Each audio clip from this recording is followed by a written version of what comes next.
Property खरीदने वाले हो जाएं होशियार। हुकूमत ने अब ये ऐलान कर दिया है कि आप कितने प्लॉट खरीद सकते हैं। हर बंदे पर प्रॉपर्टी के हवाले से पाबंदी लगाई जा रही है। पिछले दिनों एक ऐलान हुआ था और उस ऐलान में एबीआर के चेयरमैन ने ये बारहा कहा था कि कोई भी बंदा जो कि नॉन फाइलर है, नॉन फाइलर पे आपको पता ही है पाबंदियां थी, वो प्लॉट नहीं खरीद सकते थे।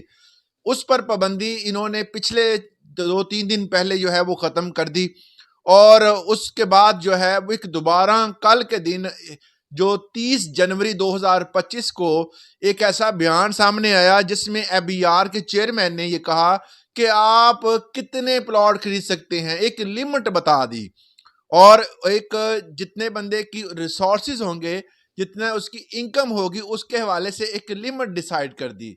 एफबीआर का बारहा जो अपने रिसोर्सेज के हवाले से ये ऐलान रहता था कि कितने रिसोर्स होंगे, कितनी इनकम होगी, गाड़ी कौन सी है, प्लॉट कौन सा है, हर तरह से, और इवन के बैंक बैलेंस पर भी एफबीआर की नजर होती थी। और इस तरह के मामलात से जब हर बंदा जो है वो तंग आकर उसने प्रॉपर्टी खरीदना ही बंद कर दी। रियल स्टेट जो है वो उसका बेड़ा गर्क हो गया था।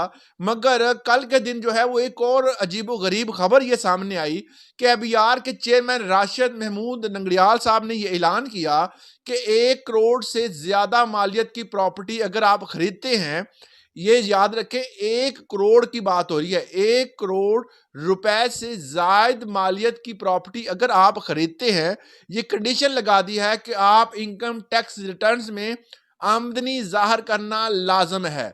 1 करोड़ से नीचे आप खरीद सकते हैं, मगर जैसे ही आप 1 करोड़ रुपए से ऊपर जाएंगे, एक 10,000 ही आप तजावज करेंगे, तो आपको इनकम टैक्स रिटर्न्स फाइल करना लाजम होगा। अगर आप ऐसा नहीं करते तो एबीआर जो है वो आपको इजाजत कतई नहीं देता कि आप कोई प्रॉपर्टी खरीदें। अगर खरीद भी लेते हैं तो वो रजिस्टर्ड नहीं होगी, आपके नाम पर नहीं चढ़ेगी। दूसरे नंबर पर जो कौमी असम्बली की कमेटी वजारत खजाना है, इसके सामने उन्होंने एक और बयान ये दिया कि जिस शख्स ने 1 करोड़ 30 लाख आमदन जाहिर की हुई है, मतलब 1 करोड़ 30 लाख आमदन जाहिर करने के बाद वो बंदा सिर्फ एक प्लॉट खरीद सकता है। एक प्लॉट की गुंजाइश रखी गई है, वो एक प्लॉट खरीद सकता है। अब ये लिमिट बनाई किस तरह? वो कहते हैं जी अगर कोई बंदा जिसकी आमदन इतनी है, 1 करोड़ 30 लाख उसकी आमदन है, वो एक प्लॉट जो है वो 1 करोड़ का खरीद सकता है। अब वो बंदा 3-4 प्लॉट कैसे खरीद सकता है जबकि उसकी आमदनी नहीं है? सोर्स ऑफ इनकम उसने जो शो करवाए हुए हैं, जो हमें बताया है कि ये मेरा बिजनेस है या ये मेरी जॉब है, यहां से मुझे इतने पैसे मिलते हैं, यहां से इतने मिलते हैं। अब एक बंदा जो है वो 1 करोड़ का एक प्लॉट ले लेता है, फिर अगले ही महीने वो दूसरा 1 करोड़ का ले लेता है, हालांकि उसने तो अपनी इनकम जो सोर्स ऑफ इनकम बताया तो उससे इतना पैसा बन ही नहीं सकता। तो हुकूमत ने इस हवाले से एक पाबंदी लगा दी है और बहुत सारे दोस्त इस हवाले से खुश भी हैं।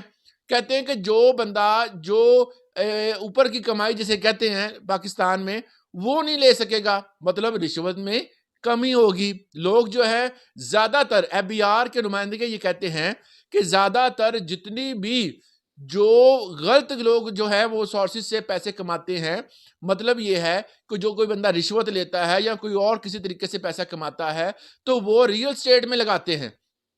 जब पैसा रियल स्टेट में जाता है तो रियल स्टेट जो है जिसमें प्लॉट की कीमत कहां से कहां पहुंच जाती है, जिससे मसले ये होते हैं कि आम बंदे की पहुंच से प्लॉट जो है वो दूर हो जाता है। जिस बंदे ने अपना घर बनाकर रहना है उस बंदे की पहुंच से तो वो दूर हो गया। इस तरह के बिजनेस से वो कहते हैं कि कोई भी बंदा अगर वो एक प्लॉट खरीदता है, तो अगर 1 करोड़ का प्लॉट खरीदता है तो उसकी जो जो उन्होंने आमदनी जाहिर किया वो 1 करोड़ 30 लाख होनी चाहिए। अगर इससे ज्यादा प्लॉट खरीदना चाहता ख्वाहिशमंद है तो रिसोर्स ऑफ इनकम बताए, अपनी जो आमदनी जाहिर करे, उसके बाद वो खरीदे। गैर मंजूर शुदा जितने भी ऐसे लोग जो हैं वो जिनको जो प्लॉट हैं वो उनको पता ही नहीं होता कि इसके नाम पे कितने प्लॉट हैं, कितनी प्रॉपर्टी है, अगर वो ऐसा नहीं जाहिर करता उसको, तो उस बंदे को कभी नोटिस आएगा, हुकूमत जो है उस पर कब्जा जमा हो जाएगी। अब इस तरह की जो सूरत हाल है तो हर बंदा जो है वो इस चीज से, जो हमारे जैसा एक आम आदमी है, वो खुश है। क्यों खुश है? क्योंकि उसको पता है कि 90% जो है वो प्रॉपर्टी 1 करोड़ से नीचे ही है।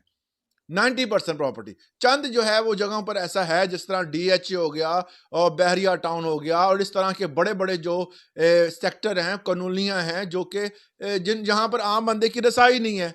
एक बंदा ये बता रहा था कि जो बहरिया टाउन या दूसरी जो बड़ी बड़ी सोसाइटीज होती हैं, इनको डिजाइन इस तरह किया जाता है कि जो बंदा कार रखता है वही खरीद सकता है, इसके अलावा कोई बंदा उस वहां पर खरीद ही सकता नहीं है। उसके अलावा इसके जो ए बी सी जो ब्लॉक होते हैं वहां पे थोड़ा सा रेट कम होता है, मगर वहां भी रहना थोड़ा सा मुश्किल होता है। क्यों? क्योंकि हर महीने जिस तरह आप किराए पे रह रहे, सिस्टम यही है, हर महीने मेंटेनेंस के पैसे आपको देने पड़ते हैं।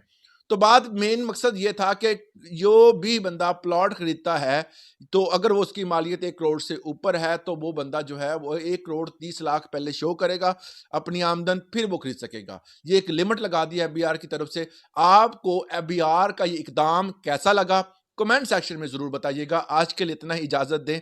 अल्लाह हाफिज।